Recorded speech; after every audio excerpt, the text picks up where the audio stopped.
casting again.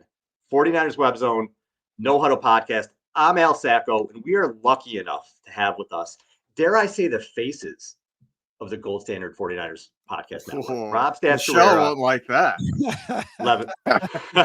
Levin Black. Guys, I'm excited to do the show with you. Thanks so much for jumping on with us. Thanks for having us. It's right, so I think homecoming to speak, so to speak. It is. I mean, you guys hosted the show for pretty much the 2019 season, right? Yeah. So like when you left, I had just started writing for the Web Zone, and this is kind of what I wanted to do more. So I reached out to David, the owner of Web Zone, and was like, hey, I see Al left. That's my background. Is there any chance I could get on? And so he like had Zane like bring me on a couple times, and then they were like, okay, it went well. We'll just have you as the co-host. And then they brought this fool on as a guest early in the season, and it worked well. And between like my schedule and Zane's schedule, like we weren't able to like always one of us be there to do the show. So we were like, why don't we bring a third person in so that there's always two people? And so that's how I got stuck with Rob. I haven't been able to get rid of him since. Yeah, I was going to say ever since then, and you guys start this network and you're killing it. Yeah, that was the very, very, very, very brief time I was with KNBR, which was about 6 months maybe. Yeah, and then but this show's been going, man. This is the 8th year, and you guys were a big part of it. Yeah, so I'm glad to have you on here and be able to talk some Niners with you. And I think the big story right now that we have to lead out with is Trent Williams, because Trent doesn't show up to training camp yesterday, and you know there were some whispers about it. In OTAs, like maybe he's not happy with his contract, but I didn't really see much smoke coming into training camp. I thought he would be there, and then he's not. The way I kind of see this with the contract, and I guess you guys tell me if I'm right or wrong, sort of see it like Christian McCaffrey in the sense that what Williams is going to want is a pay bump this year, maybe to get closer to Penei Sewell or above Penei Sewell, who makes $28 million a year. He's the highest paid tackle in the league, and some guaranteed money next year. After that, you put a couple dummy years on, everybody's happy. I feel like it's something that can get done quickly. Are you guys kind of on the same like page with that? I think Trent just wants to know he's going to be top of the market. I think it's a little bit more than, because there's a lot of people that have been saying, oh, he just wants the money guaranteed because he has no guaranteed money left. I think he wants a pay bump. There's been people that jumped above him, and I think he's saying, look, I'm 36. I'm still the best in the league. I want my fair market value. And isn't that a novel concept? There's somebody else out there saying they just want fair market value. I completely agree. Like, Trent's really good. He knows he's really good. More importantly, he knows the 49ers offensive line would be a tire fire without him. Yeah. So he's using the tools in the toolbox, and this is one of them. Like I said with Brandon Aiyuk, nobody's doing anything wrong here. It's totally cool if Trent Williams wants to use every tool at his disposal to get paid, and it's totally cool if the 49ers want to use every tool at their disposal to pay him as little as possible. That's sort of how business gets done. Yeah, and I mean, honestly, it's also just looking at Christian McCaffrey and going, look, Christian didn't have any guaranteed money left on his deal before this offseason, and you guys broke him off. So, and if I'm Trent Williams and I know that as time works, right, every year I'm getting older and I'm getting closer to possibly an injury that ends my career, I'm going to want as much guaranteed money as I possibly can get, because that's the only thing that's going to keep me and my family secure. And so, not that he hasn't earned a ton of money before, but and you also can't have a player that year after year after year everyone says is essentially the best player in the NFL that isn't a quarterback, and not think that he's going to eventually be like, well, it's time to pay me more money because I continue to be awesome. And so, you know, it is what it is. But at the same time, if they restructure his deal, it helps the 49ers as well. They could clear a ton of cap space by restructuring, just like they did with Christian McCaffrey. So I think this gets done. And, you know, you got to keep the best player on your team happy. Yeah, I think his age to me doesn't worry me because of Trent Williams in a tackle position. I still feel like he could function at a high level at 36, 37 years old. It's not like a receiver at 32 who would want an extension. I'd be like, no way, dude, because they just fall off a cliff type thing. But I guess the only maybe hang up with it at some point is you got all these guys who want new deals. And Stats, I talked about this on the last show. You and I are from the East Coast, and we grew up like Mike and the Mad Dog, right? So like we listened to that show. You and I have talked about that. So we're used to maybe a little bit harder questions and digging a little deeper. As you look at this Niners roster, there's guys they have to re-sign. Lenore, Ward, see what happens with Greenlaw, Hufanga, and nobody asked about that at the press conference the other day. So do you worry at all, like if you're paying Aiyuk, if you're paying Williams, and you just get super top heavy, and some of these other guys go, is that going to eventually, you're not top of the NFC because you're so top heavy? Is that a worry for you at all? Yeah, it's a legitimate worry, and I think it comes down to Brock Purdy, right? Like if he is what they think he is, what they are telling us he is, then he's going to have to carry more of that burden to make up for that. But that's inevitable. Excuse me as I lose my voice. That's inevitable when you have a quarterback that's not on the best contract in the NFL. That's what you have to weigh when you're figuring out, am I going to pay Brock Purdy? He's going to have to make up for that, unless you just happen to hit on every single draft pick you're going to make. And let's be honest, the 49ers history there is spotty at best, let's say. So it's a legitimate concern because you're not going to be able to keep everybody. If your quarterback can make up for it, like, number 15 in Kansas City, you can be okay, but they're going to have to do that. And so a lot's going to fall on 13 shoulders. I'm okay being top heavy because when you have truly great players, the key is paying a truly great player, not paying somebody that's not. I'm very big on you don't pay like the guys that are, they're a starter, but they're not a difference maker. You don't pay those guys. You don't give them their second contracts. You try to replace them. But if you have the true stars, the great players, they lift everybody around them. Look at what Trent Williams does for that offensive line. So having him doesn't just affect, we have this great player at that position. It's everybody else around him gets better too. So it's easier to field a quality unit around that star player. Just like Debo obviously helps things get open for other players. Aiyuk helps things open for Debo. Christian McCaffrey obviously affects the defense in a massive way that helps all the other players find daylight. So I'm okay being top heavy as a roster. Yeah, I mean, there are teams that would have paid Javon Kinlaw because they drafted him, at 13 overall or whatever, right? And the 49ers didn't. And so to a certain extent, you got to understand they don't pay players that aren't, like you said, Levin, difference makers. And so as long as they continue to pay the difference makers, I think, there's enough accounting magic that you can do in the NFL to continue to, kick the can down the road, if you will. It will come due eventually. But typically at that point, you're ready to make a reset anyway, a la the Rams.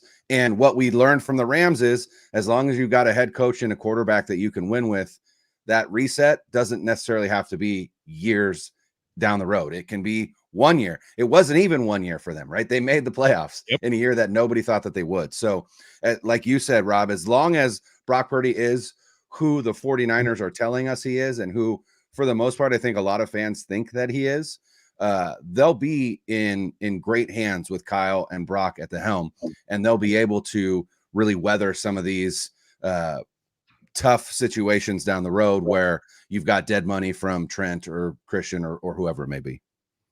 And as we're recording this, Mike Garafolo just reported 49ers have replaced Trent Williams on the reserve did not report list. So shit. That's all I got right now. Well, I thought it was interesting too that Kyle was like, well, we've been working on this for a while. Well, all right. Really? And why did we get to this? Why are we at this point? How are we here? How did Christian McCaffrey's deal take place lightning fast? Yet Brandon Aiyuk, they said they've been working on for a while. Trent Williams, they said they've been working on for a while. Like, at some point, just get your stuff done. What would we be talking about right now if we didn't have these contract situations, right? It'd be like nothing because everything else with the roster is good. That's what, like, Al, you talked about how, like, we're used to more of like the East Coast media where they're a little tougher.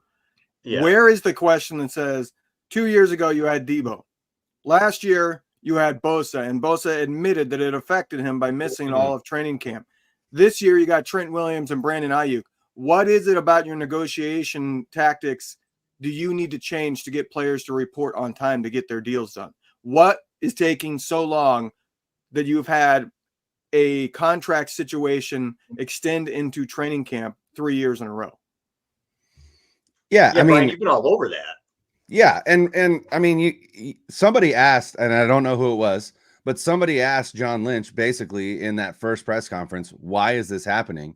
Why do you wait so long? And Lynch was like, I don't want to wait long. I'm impatient. And I'm like, you can't say that and then have every single negotiation with the star go as long as it has. So either you're lying or you have no idea what's going on. And if you're the GM and you have no idea what's going on in these negotiations, that's a problem. And they lose the negotiations. They still end up paying. They lost to Bosa. He got the most money of any non-quarterback ever. They lost to Kittle. They lost to Debo. They lost to Warner. Like, so you're waiting. You're jeopardizing that player's performance, who you're now investing much more resources and money into. And you don't even save on the back end. So none of it makes any sense. And like, how many times do they need to get burned by this in order to see it? And they're doing it with the corners now, because if you were aggressive and you extended Demo or Ward, now you have Tyson Campbell out there getting 4 years, $77 million, over $53 million guaranteed. Lenore and Ward's, their prices just skyrocketed to me because again, you're waiting and you're waiting and you just keep putting yourself in this situation. And I was reading Bill Barnwell put out a great article today about, he called it the Brockopolis, apocalypse. I can't talk. But basically what's going to happen when they have to re-sign Purdy and how it's going to work. And it's a terrific and really rational article. But he talks about, kind of the Niners moving forward. Like when this happens, you have all these big deals. You're going to have to make sacrifices in certain places. And the longer they wait and the more these contracts get driven up, they put themselves in a really rough position. And look at what the Colts did with Michael Pittman. He's a bargain right now because they got it done. He's making like $23 million a year, which is a huge bargain considering these receivers are getting. So yeah, they're doing it to themselves and they're putting themselves in a bad position because these guys are starting slow and you're trying to win a Super Bowl now. This window is closing. So, the more you play with fire, eventually you're kind of going to get burned with some of this. So I don't know. We'll see what happens with this Williams thing, man. Well, and the reporting said that they were caught off guard by the fact that the receiver market exploded the way that it did. And again, to me, I'm like, how are you getting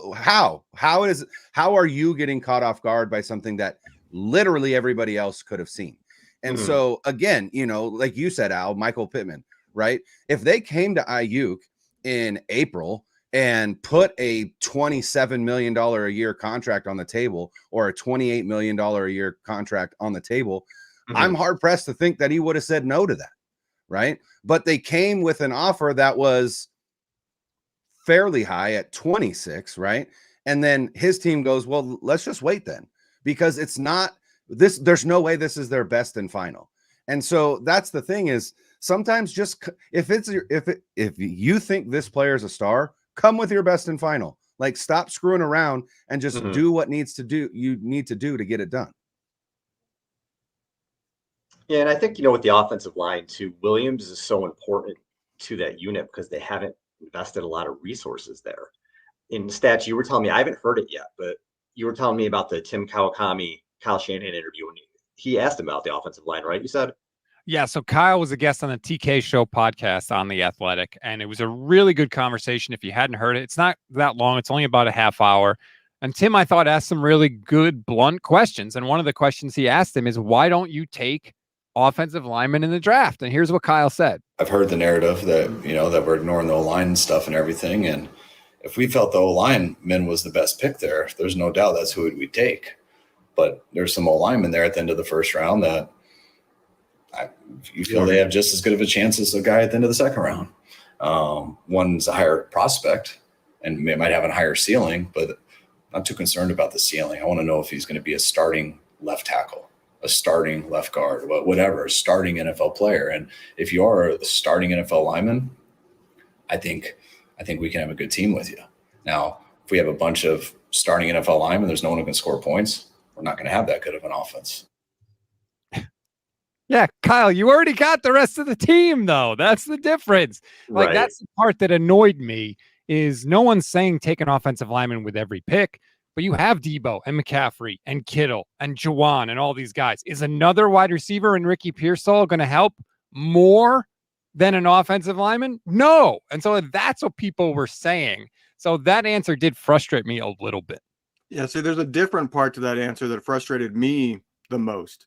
And it's him saying, well, if we know this guy's going to be a starter, then we'll take him. Like, that's the wrong mindset to enter the draft in. You don't enter the draft unless you're in like the top 15 saying, we're getting a day one starter. You don't know. And you can just look at their history to know that's a flat out lie. That's not your philosophy. Because what did you do with Aaron Banks, the highest offensive lineman you drafted other than McGlinchey? You drafted him knowing you were going to sit him for an entire year. So you didn't draft somebody with that mindset. You're lying straight to the media's face and the fans' face with that answer. That's what annoyed me. It's like you can just look at their history and know that's a bold-faced lie. Kyle doesn't start rookies, so you're not looking for a starter. You don't start rookies anyway. Right.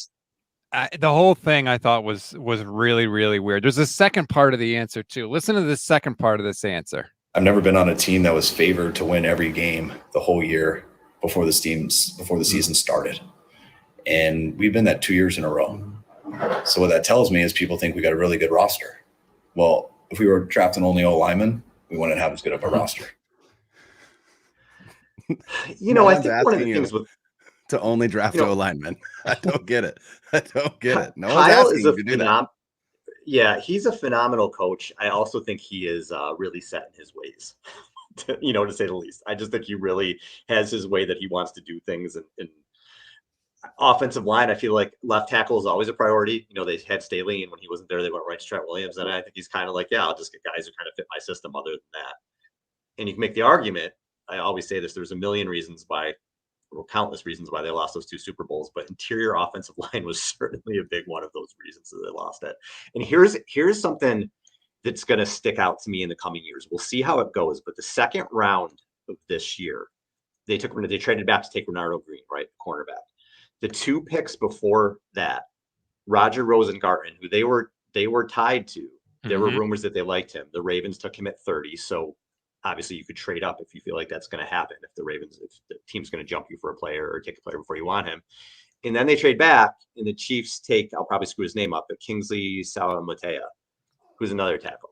So you have 2 guys there who knows, again, the draft is a crapshoot, but if those guys have 10-year careers in the NFL, even if it's at right tackle or whatever, and Renardo Green is just a dude, that round to me is going to stick out like crazy. I love the Pooney pick next. It might be my favorite pick in the draft, but you had those 2 tackles there. Obviously the Niners didn't feel they were worth, going up for, staying there to get them.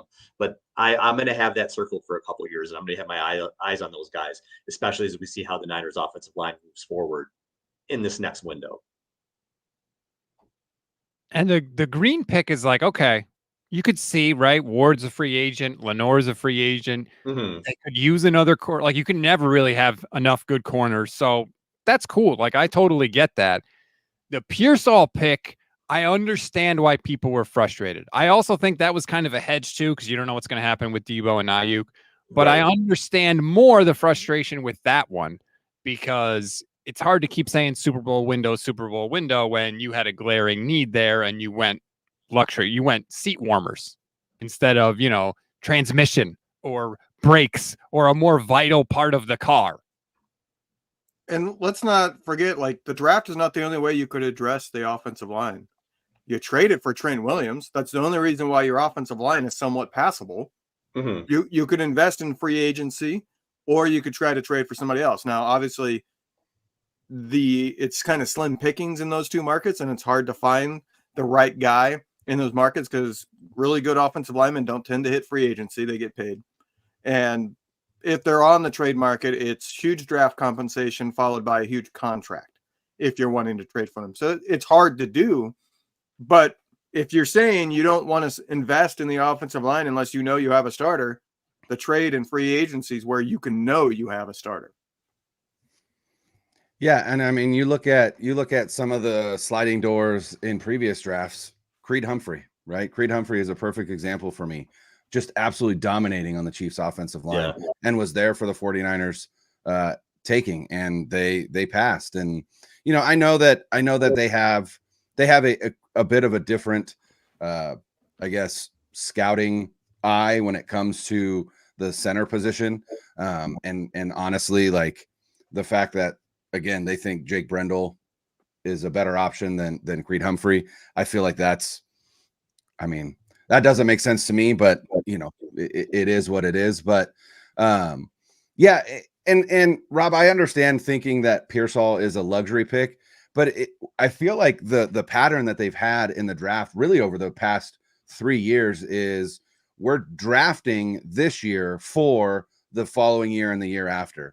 And to me, that Pearsall pick was always we're going to sign Aiyuk and then we're going to part ways with Debo after this season.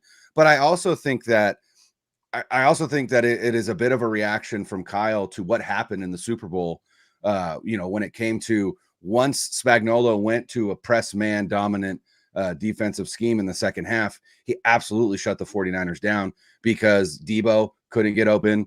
Aiyuk was getting open, but not as often.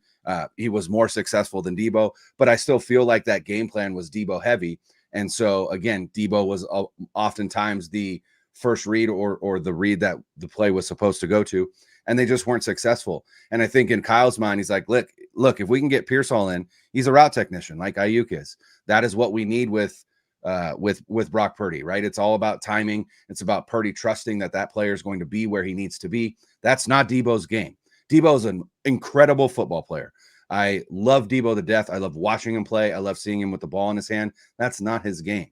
So if Pearsall can come along, maybe in the second half of the season going into the playoffs, now we've got guys that we can get open if we're facing some of that press man coverage as well. And so I think it was both. I think it was a both and, right? It was like, this is for the future, but hopefully it's also for this season. But again, was receiver the biggest issue?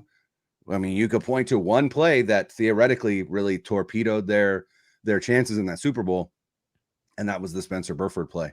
And so again, you know, everybody, content creators, fans screamed offensive line, and they said, no, we're good. And yeah, I mean, it is what it is. Did you see Brock said the two plays that haunt him in the Super Bowl are the plays where he should have gone to Aiyuk? It's like, we're all sitting there like, yep. Yeah. Haunt me too. Yeah. Me too. He specifically mentioned that 3rd and 5 right at the end of the fourth quarter where it was tipped, where he didn't see the hot read quick enough. And he's like, I shouldn't have gone outside to Jennings. I should have gone to Aiyuk. It was like, yeah, dude. Yep. That 11. He was the look there. Yeah. Yep. Yeah. And as they move forward with this next window, they drafted a lot of blue chip dudes who are getting older right now, and they haven't done that so much in the last few years. Now, part of that is they haven't had first round picks, and they haven't hit on those, which is really, you don't get blue chippers in the 5th round. The Niners have done it. It's incredible what they've done. But other than Purdy, you know, a lot of guys that, you know, it was 2020 and earlier, really, when they drafted a lot of these blue chip guys. So who's in the next window? Because again, what I worry about with this team is at some point you get old. You just do. At some point, when you play 60 games in 3 straight seasons, guys get hurt. They just do. At some point, the ball bounces the wrong way because it's impossible to keep getting these breaks and keep making NFC Championship games. So, like, it's kind of like I know they're going to be good again this year, but there's a voice inside my head that just keeps saying to me, last year was the year. Last year was the year. And now you're starting to see some things kind of, okay, the contract situations. And again, guys are just getting older. I was watching the receiver thing. And again, this is just me worrying all the time because it's how I am. But Debo's hurt. And then Kittle in the Super Bowl gets hurt. And if you don't have Aiyuk, yeah, those guys are studs, right? In the game, they didn't have Aiyuk last year. They both went over 100 yards. But they get hurt. And they've been playing a lot of games, and they're getting older. And it's like they need to find that next generation. They need Pearsall to hit. They need maybe a Jacob Cowing to hit. You know, they need some more of these guys to come in. You know, there's no other tight end here, really, that you feel good about. So they got to start bringing some of these other dudes in. You don't feel good about Cam Latu, Al? If Kyle might hit him with his car at this point. Like, I'm not even convinced he's going to get out of training camp alive the way Kyle feels about him. Like, seriously. So I was going to ask you guys too. Aiyuk's not there. Pearsall we'll see when he's back. I hope he's back Monday, but hammies tend to linger. But the positive part of this is it gives opportunities for other dudes to step up. In receiver, I thought was the top 4 are locked in. Obviously, Aiyuk, Debo, Juwan Jennings, and Pearsall. I thought Jacob Cowing was also a lock, but now he has an opportunity, I think, to not only lock himself into the roster, but maybe get himself on the field a little bit more, showing what he could do downfield and get a rapport with Purdy. So I think it's going to benefit him. But then that 6th wide receiver is wide open. Is there anybody that you guys have your eyes on that you think can take advantage of this opportunity and maybe lock down that 6th spot? Danny Gray. Danny Gray. Come back from the grave. I'm just kidding. Honestly, it's an interesting point because they don't have pads on until next week. So Cowing does have an opportunity, but it's not as big of an opportunity as it would have been if it's like the 2nd week of training camp.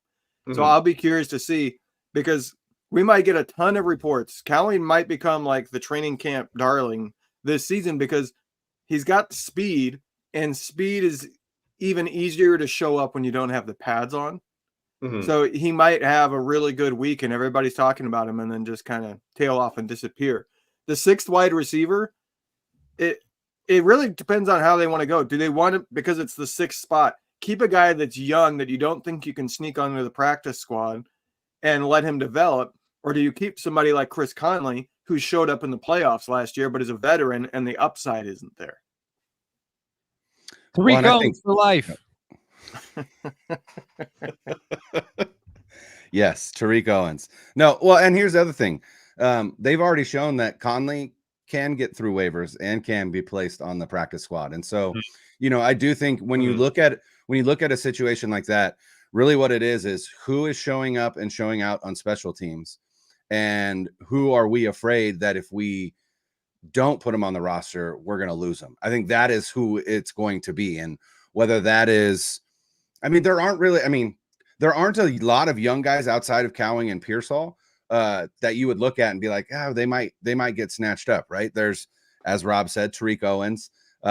Danny Gray is young enough and has the speed. Maybe he would get snatched up, but at this point, I think they'd be fine with that. I don't think they care. Ronnie Bell is young, but I still think he'd probably make it through. So it's like, it really just depends on essentially who is going to show up.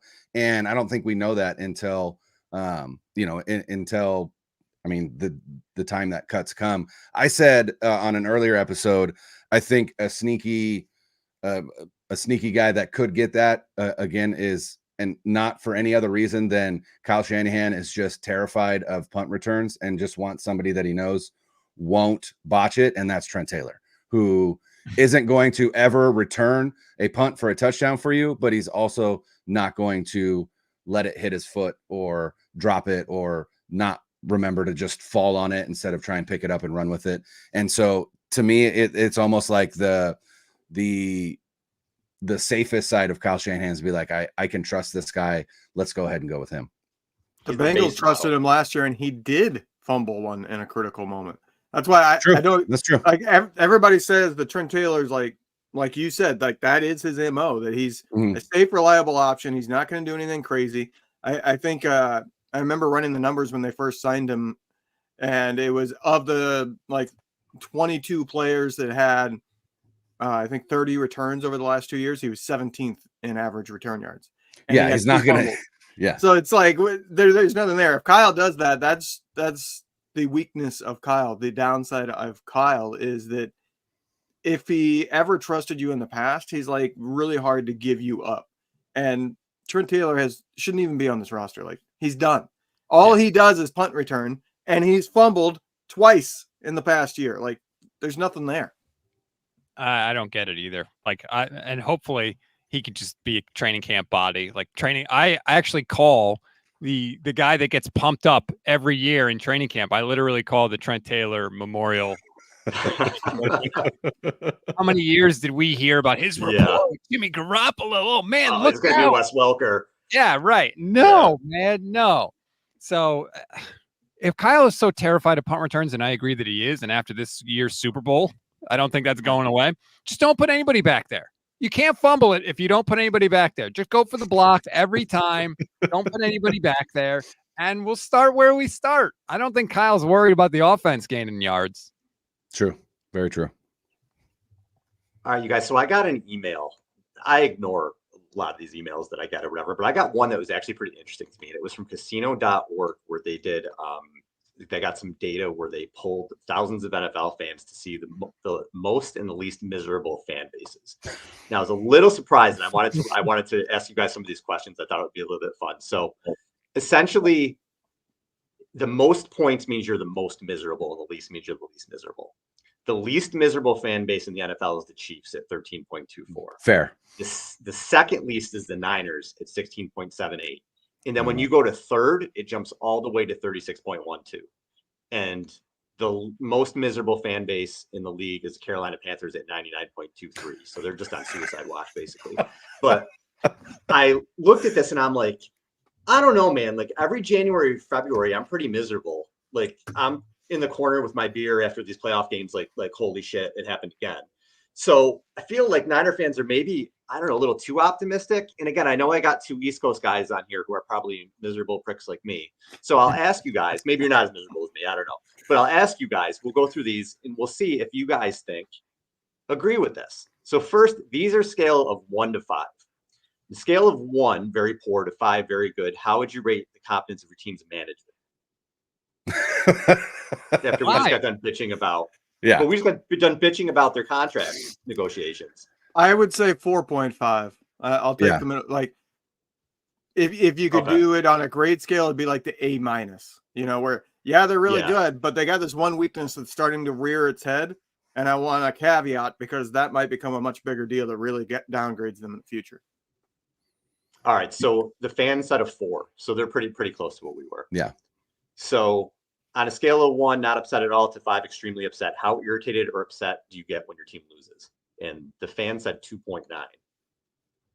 When the team loses? Isn't every fan a 5 when your team loses? Yeah, I was going to say I'm a 5.6. 5. Yeah.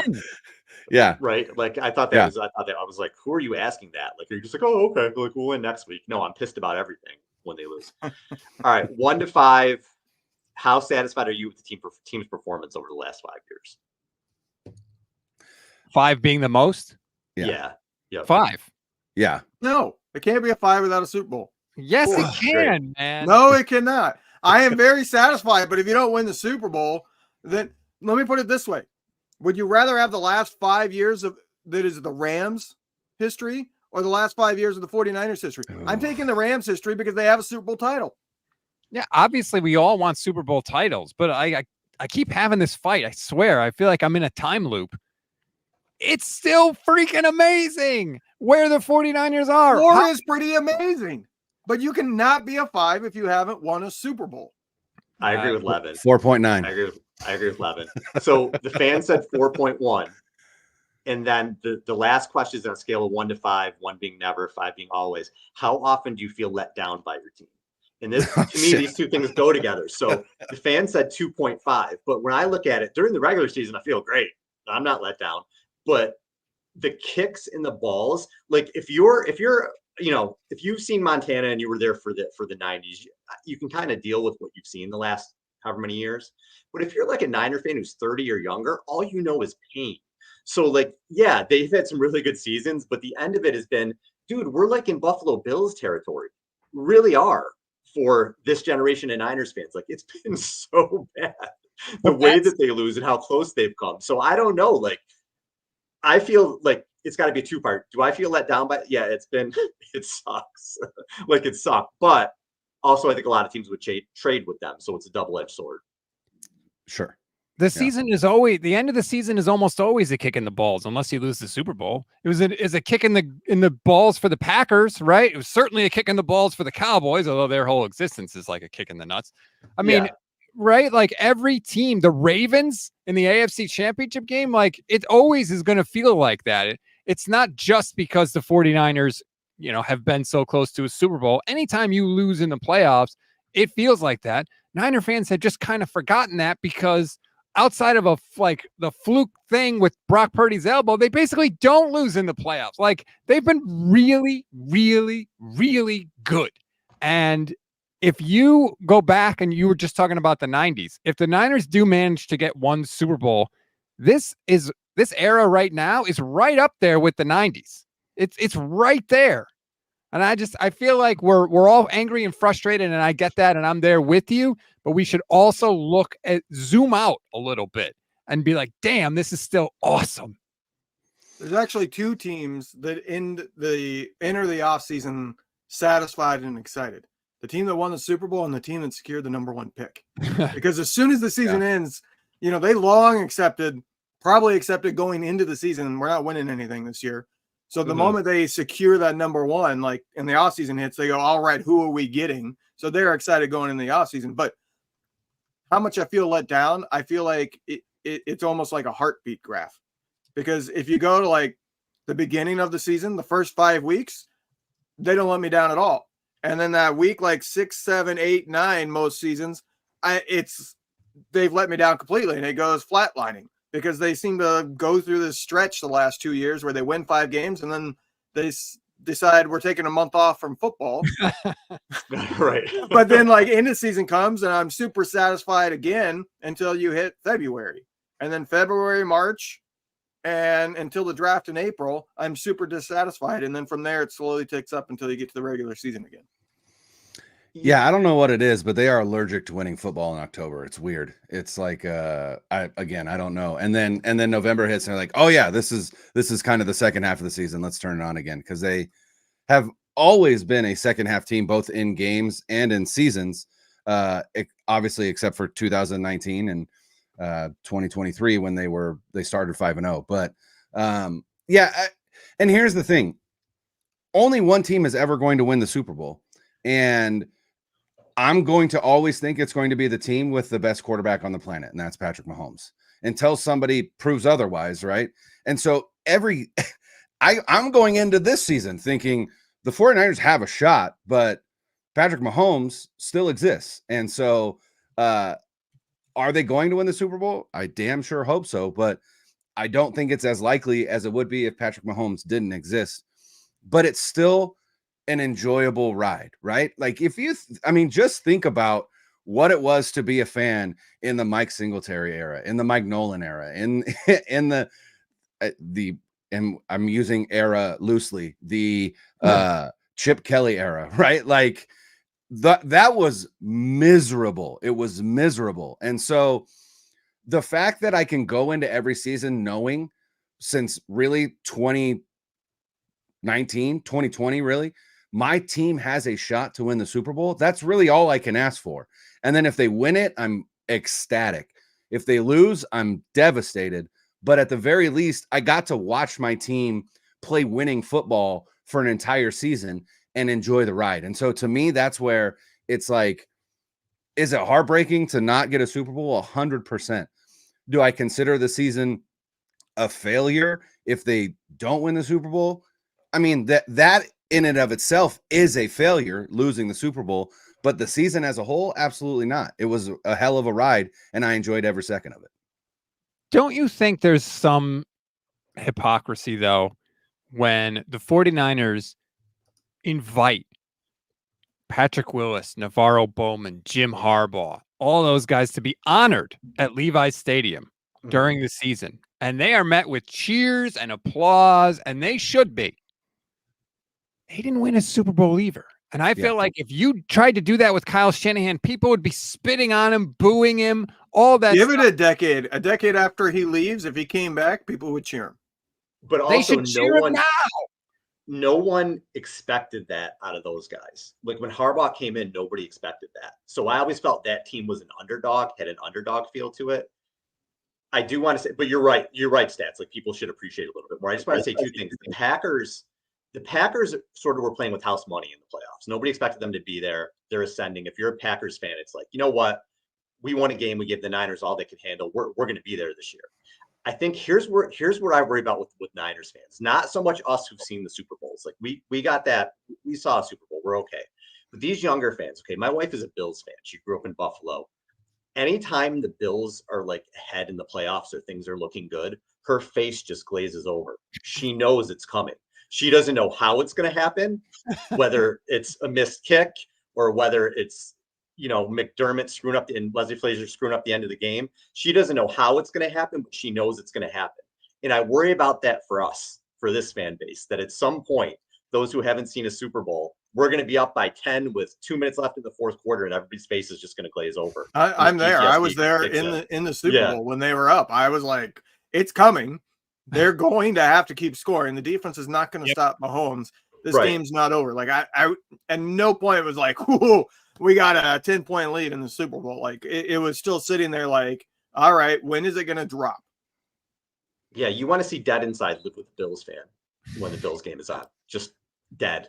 The poor thing. She's been through so much, we got the Super Bowls, but yeah, that's what I worry about. So listen, they just need to get a 13-point lead and then we can all exhale.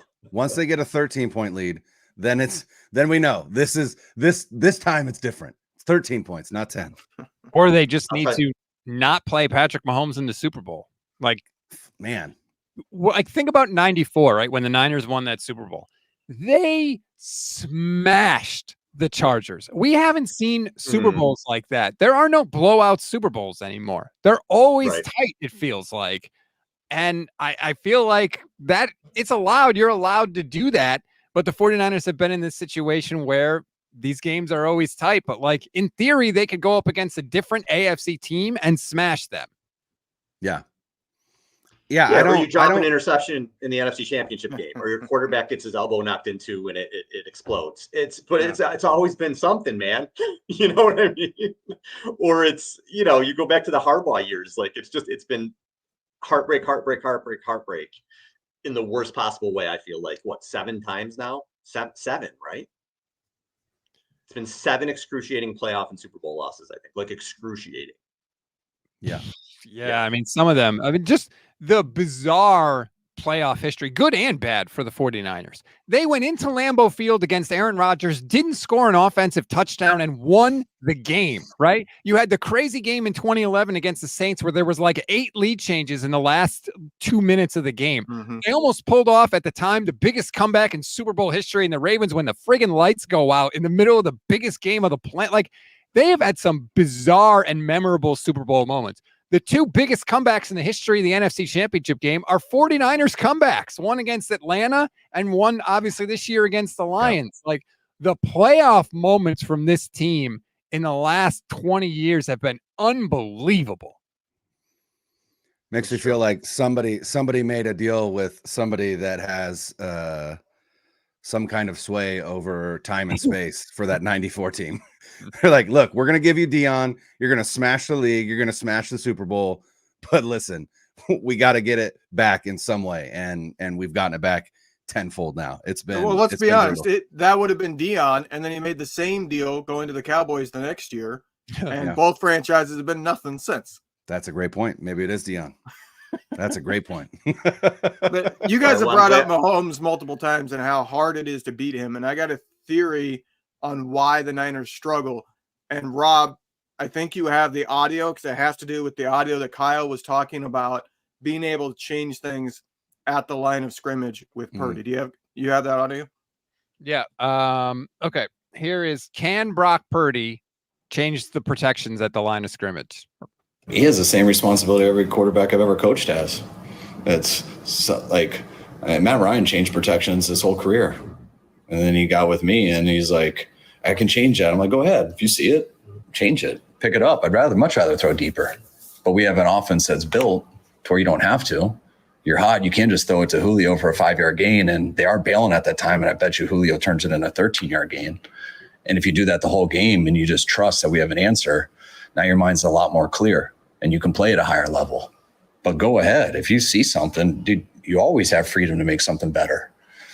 But usually the more they get confidence in your offense and the more they see it, they're like, man, why would I waste my mind trying to fix this play? I'm just going to give it to that outlet there and let him perform. And to me, that's what takes pressure off a quarterback. He doesn't have to run the whole thing, not because he's not capable. You want him to play at the highest level. And that's my rub there right at the end. Why would I fix that play? I'm just going to get it to my outlet. That's predictable. If that's what you do all the time, you become predictable. What did we see in the Super Bowl? The Chiefs said, well, we're taking away Debo because that's where they're going to go. And we'll disguise everything else so that the other players, it takes Purdy a little bit longer, an extra tick to find it. That's the problem. That's the rub I have. Like, he says they have the freedom, but then he also says, and he gives a whole bunch of reasons why not to. So it's kind of one of those things where he's like, yeah, you can do it, but there's no reason to, because you have this easy outlet. My thing is look at all the quarterbacks that dominate the league. Once a decade, you get a quarterback that's not like a true field journal. But Brady, Peyton, Breeze, Rodgers, Mahomes, they all change things at the line of scrimmage. That's the difference between them and everybody else. Can Purdy do that? I don't know. A lot of quarterbacks can't. But if you're not striving for that, you're just taking the easy way out. And that's my problem, is they're taking the easy way out that works 95% of the time. The problem is that 5% of the time rears its head at critical moments against the best teams who know how predictable you are. And that's my problem with it, is you're saying take the easy way out because it'll work a vast majority of the time. And I think that right there is the critical problem with Kyle, is he takes the easy way out because 95% of the time it works. The thing is, sometimes you have to go off the script to be able to beat a defense that knows what you're wanting to do. And Spags knows what he wants to do, and Spags knows how to defend Kyle. And that's, I mean, honestly, he's the guy that you have to figure out, how can I beat this guy? And I just hope that, I mean, I've seen some things that I feel like Kyle watched the Super Bowl and was like, all right, we've got to change some things up. The Pearsall pick being one, right? Like, I hope that that's the case, but obviously we won't know. I mean, maybe we'll know. They play the Chiefs this season in the regular season. We'll see how that game goes. But and just the fact that, you know, he tried to hire Spags, right? He's like, listen, if I can't beat him, I'm going to try and get him to join me.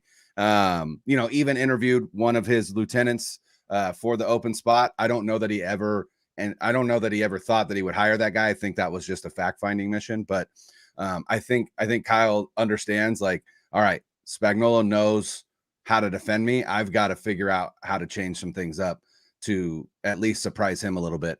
And so hopefully that is the case if they make it to the Super Bowl and have to face that damn Chiefs team again. Look at Kyle's choices for defensive coordinator this offseason. Spagnuolo 1, Bill Belichick 2. Like he said in the interview, I approached Bill Belichick. I said, you can do any job on the staff that you want. Think about that for a minute. And I talked about this on our channel, and I have blasted Kyle in the past for being arrogant, because I think at times he is.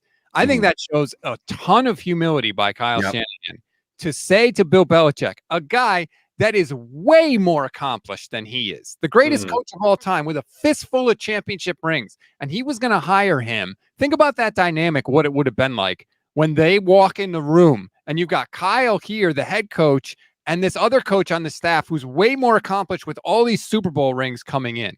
It would have been kind of chopping Kyle's legs out from under him a little bit, but he was willing to do it anyway. I give him a lot of credit for that. And look, he probably knew Belichick wasn't going to accept. He made the offer anyway. So I do wonder if maybe, like you're saying, he has kind of realized, like, something's missing. We got to change something because what we have done has not worked so far. And that's great. We talked about it last show. Like it's only John Fox, Bud Grant, Marv Levy, and Dan Reeves are the only head coaches who have lost 2 Super Bowls or more without winning one. And right now, there's a lot of career left for Shanahan. But right now, he's going to be remembered with those guys if things stay status quo and he doesn't get one, you know, as opposed to somebody like Andy Reid who got one later in his career and many later in his career. So, you know, it's a huge year for Kyle. It really is. It is. And there's no reason they can't. Like, I know I've heard all those stats, like, oh, a coach that didn't win his first Super Bowl appearance has never won his second, or whatever. That's not true, but whatever the stats are about, like, how many Super Bowls he's lost, like, none of that matters. Just like it doesn't matter that teams that lose the Super Bowl usually don't get back the next year. Like, there is nothing preventing the 49ers from getting back to a Super Bowl next year. Nothing. There's a reason they're favored to do that. There's a reason they are where they are. I know there's like a lot of doom and gloom talk about climbing the mountain again. And I know it's going to be hard. It's not going to be easy, but like they can do it. Even if they had won the Super Bowl last year, they would still be exactly where they are right now, right? Training camp would still have started. It would still be exactly the same. They'd still have to climb the mountain. You just have to go one step higher. Can we all just like imagine next off season, what are we going to do if they did win the Super Bowl? Because like, yeah, the big talking points you're going to have next offseason is going to be, what do you pay Purdy? Well, if we just won the Super Bowl, I'm going to say pay him whatever the heck he wants. I don't Yeah, care. blank check. Right. Yeah. I'll find something to complain about. Don't worry about it. I'll figure something out. And I'm glad I could cheer everybody up at the end. I'm available for birthday parties if people want me to come and just make everybody miserable. I could do that too. So, all right, Lebanon Stats. This was awesome, guys. I'm glad we got a chance to be able to do this. Everybody subscribe to No Huddle Revolution Podcast on YouTube. Same with the Gold Standard 49ers Podcast Network. They're killing it over there. Guys, thanks so much for the time today. Anytime. Thanks, That was gentlemen. nice.